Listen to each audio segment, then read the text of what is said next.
অধীরে খাস তালুকে সুকান্ত মজুমদার বহরমপুরে জনসভায় বিজেপি রাজ্য সভাপতি কি বলছেন সরাসরি শোনাবো। তো বলছে মমতাকে জিজ্ঞেস করেছে কার সাথে যাচ্ছ দার্জিলিং ঘুরতে, বলে আমাকে বালুদা নিয়ে যাচ্ছে। বালু মানে জ্যোতিপ্রিয় মল্লিক নিয়ে যাচ্ছে। তো লোকের বউ থেকে শুরু করে গ্রামের মানুষের পায়খানা তৃণমূল কংগ্রেসের নেতা কিচ্ছু ছাড়ে না, খেতে বাদ দেয় না। পায়খানা থেকে শুরু করে বউ চুরি, এই রেকর্ড ভারতবর্ষে অন্য কোন রাজনৈতিক দল করতে পারেনি। একমাত্র তৃণমূল কংগ্রেস এবং মমতা বন্দ্যোপাধ্যায়ের দল এই রেকর্ড করতে পেরেছে, চুরির রেকর্ড। তাই অলিম্পিকে ভারতের খুব কম পদক জোটে। আমি এই মঞ্চ থেকে আশা রাখবো আগামী অলিম্পিকে যেন চুরি করা আর মিথ্যে কথার জন্য গোল্ড মেডেল দেওয়ার ব্যবস্থা চালু হয়। মমতা বন্দ্যোপাধ্যায় ওই মেডেল পাবেই, কেউ আটকাতে পারবে না। তৃণমূল কংগ্রেস এই চুরির গোল্ড মেডেলটা নিয়ে আসতে পারে।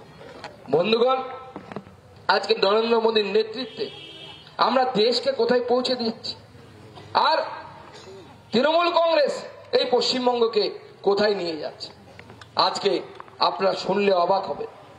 গোটা ভারতবর্ষে নয়, পৃথিবীর সর্বশ্রেষ্ঠ গাড়ি কোম্পানি টেসলা, তাদের গাড়ি পেট্রোলে চলে না, ডিজেলে চলে না, তাদের গাড়ি চলে হচ্ছে ইলেকট্রিসিটিতে, কারেন্টে চলে।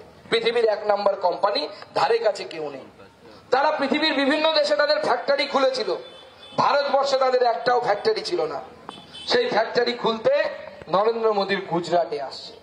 আর আমার আপনার গ্রামের ছেলে তারা কি করছে, তারা পরিযায়ী শ্রমিক হয়ে এই জেলা থেকে, পশ্চিমবঙ্গের বিভিন্ন জেলা থেকে নরেন্দ্র মোদীর গুজরাটে যাচ্ছে কাজ করতে। বিজেপি শাসিত রাজ্যে যাচ্ছে, গুরগাঁওতে যাচ্ছে, বিজেপি শাসিত গোয়াতে যাচ্ছে। আজকে আপনারা শুনলে অবাক হয়ে যাবেন, আপনারা জানেন কিনা জানি না, এই জেলা থেকে, মুর্শিদাবাদ জেলা থেকে 3 লক্ষ বেকার যুবক অন্য রাজ্যে পরিযায়ী শ্রমিক হিসেবে খাটতে যায়, দাদন খাটতে যায়, তাদের হাতে কাজ নেই। 3 লক্ষ বেকার যুবক। আপনারা ভাববেন না কারা যাচ্ছে? হিন্দু, মুসলিম, কে বাকি আছে? কার বাড়িতে আগুন লাগেনি? কার বাড়িতে অভাব নেই? প্রধানমন্ত্রী আপনাদের জন্য চালু করেছিলেন আয়ুষ্মান ভারত যোজনা। যদি চালু হতো পশ্চিমবঙ্গে, আপনার লাভ হতো না? কার লাভ হতো না? আমার কোনো ফরক পড়বে না, কারণ আমি সাংসদ, আমার একটা কার্ড আছে, সেটা দিয়ে আমি চিকিৎসা পাবো। মমতা বন্দ্যোপাধ্যায়ের কোনো ফরক পড়বে না, তৃণমূল কংগ্রেসের কোনো নেতাদের ফরক পড়বে না। তারা সরকারি হসপিটালে গিয়ে, বেসরকারি হসপিটালে গিয়ে চিকিৎসা পাবে। কিন্তু আমার গরিব ভাইয়েরা, সে হিন্দু হোক আর মুসলিম, গরিব বোনেরা, তাদের চিকিৎসা হবে না। তাদের একটা জটিল রোগ ভেলোর যেতে হবে, আর দিদির স্বাস্থ্য সাথী কার্ড নিয়ে যদি ভেলোরে যান, আপনার 5 পয়সারও চিকিৎসা হবে না। আরে দিদির স্বাস্থ্য সাথী কার্ড নিয়ে তো সরকারি হসপিটালে বেড পাওয়া যায় না, বেসরকারি হসপিটালে গেলে তো দূর ছাই করে তাড়িয়ে দেয়। আজকে যদি প্রধানমন্ত্রীর আয়ুষ্মান ভারত যোজনা আপনার বহরমপুরে চালু হতো, আপনার মুর্শিদাবাদে যদি চালু হতো, আমাদের পশ্চিমবঙ্গের গরিব মানুষেরা এই সুযোগ পেত। কিন্তু নরেন্দ্র মোদী সরকারের এই প্রকল্পকে যেখানে দিদিমণি চালু হতে দিলেন না, ক্ষতি কার হলো? সাধারণ মানুষের ক্ষতি হলো।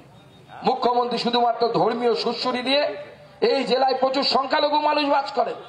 আমাদের মনে আছে সিএ এর সময় এই মুখ্যমন্ত্রী আপনাদেরকে মিথ্যা কথা বলেছিল। মনে করে দেখুন, যে সমস্ত সংখ্যালঘু ভাইরা দূর থেকে দাঁড়িয়ে শুনছেন, সেই সিএ 21 সালের আগে আপনাদেরকে মুখ্যমন্ত্রী কি বলেছিল? তখন উনি টিভির সামনে বলতেন সিএ এনআরসি চালু হতে দেব না।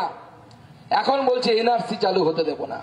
সিএটা কোথায় গেল মাননীয় মুখ্যমন্ত্রী? কারণ সিএ এমন একটা আইন যে কারো ক্ষতি করে না, কিছু লোকের লাভ করায়। কোন মুসলিমের কোনো ক্ষতি হবে না, কোনো হিন্দুর কোনো ক্ষতি হবে না। কিন্তু সেই সময় পশ্চিমবঙ্গের মুখ্যমন্ত্রী মিথ্যা কথা বলে সংখ্যালঘু সম্প্রদায়ের মানুষদেরকে উস্কে দিয়ে এই মুর্শিদাবাদ জেলাতে ট্রেন জ্বালানোর মতো কাজ করিয়েছিলেন। আমার দেশ, আপনার দেশ, এই দেশ তো সবার। এই দেশের সম্পত্তি যদি ক্ষতি হয়, ক্ষতি কার হবে? ক্ষতি তার হবে, এই দেশের হবে, দেশের মানুষের হবে, যার ট্যাক্সের টাকায় এই দেশ চলে, তাদের হবে। মমতা ব্যানার্জি, অভিষেক ব্যানার্জির 1 টাকাও ক্ষতি হবে না, ক্ষতিটা আমার আপনার হবে। আজকে নরেন্দ্র মোদীর উন্নয়নের, ডেভেলপমেন্টের মডেল দেখুন। আমরা বিশ্বাস করি সবার সাথ, সবার বিকাশ, সবার বিশ্বাস। আমরা 6 কোটির বেশি মহিলাকে, আমরা 6 কোটির বেশি মানুষকে পশ্চিমবঙ্গে বিনা পয়সায় রেশন দেওয়ার ব্যবস্থা করেছি। শুধু আজ নয়, করোনার সময় থেকে নয়, নরেন্দ্র মোদী সরকার গঠন হবে 24 সালে। আগামী 5 বছর 29 সাল পর্যন্ত নরেন্দ্র মোদী আপনাদেরকে বিনা পয়সায় রেশনে চাল দেবে, রেশনে গম দেবে, নরেন্দ্র মোদী সরকার দেবে। আপনাদের জন্য চালু করেছে নরেন্দ্র মোদী সরকার। পশ্চিমবঙ্গের 6 কোটি 1 লক্ষ লোক মোদীর টাকায় রেশন পায়, দিদির টাকায় না। আর দিদি সমানে মিথ্যা কথা বলছে। নরেন্দ্র মোদী স্বপ্ন নিয়েছেন প্রত্যেক বাড়ি বাড়ি পাইপের মাধ্যমে জল পৌঁছে যাবে, বিনা পয়সায় আপনার কাছে জল যাবে। তার নাম জল জীবন মিশন। এর 100 টাকা যদি খরচ হয়, 60 টাকা নরেন্দ্র মোদী দেয়, 40 টাকা দিদিমণি দেয়। দিদিমণি সেই 40 টাকাও দিতে পারছে না।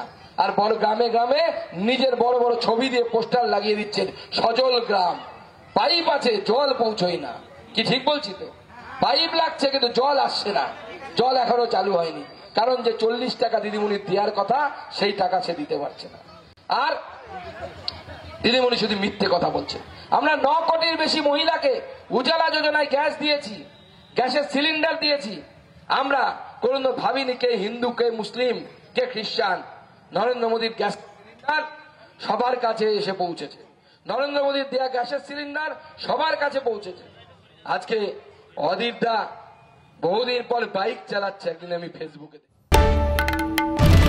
বাংলার আওয়াজ, বাঙালির আবেগ, জি 24 ঘন্টা।